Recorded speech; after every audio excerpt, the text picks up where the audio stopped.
দর্শক, আজকে চলে এসেছি আপনাদের মাঝে কিভাবে কুইচে ছোলে এবং কোটা হয় আপনাদেরকে আমরা দেখাবো। দেখুন, এটা এই গামলা দেখতেই পাচ্ছেন, এটা কিন্তু আমরা গাছে বেঁধে এটাকে টান দিয়েছিলাম, কিন্তু এটা মাথা ছিঁড়ে গেছে। এখন আমরা দুজন মিলে এখন এটাকে ছুলতেছি। দেখুন, কিন্তু ছাই মাখাতে হবে হাতে এবং কুচের চামড়ায়, না হলে কিন্তু এটা পিছলে খেয়ে ছুটে যেতে পারে।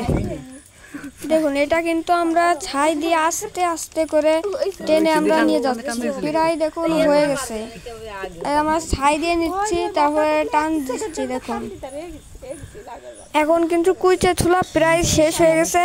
এখন আপনাদেরকে আমি দেখাবো কিভাবে কুইচে কুটা হয়। প্রথমে কিন্তু এরকম ছোট ছোট করে পিস পিস করে কেটে নিতে হবে।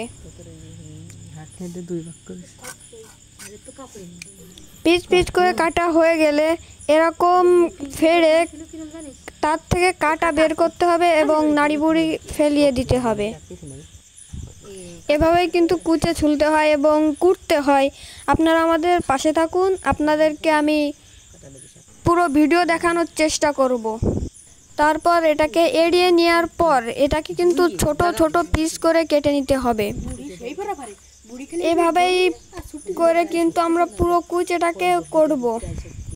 আজকে আমরা এই পর্যন্ত কি বিদায় নিচ্ছি। পরবর্তী ভিডিওতে আপনাদের সাথে দেখা হবে। আল্লাহ হাফেজ।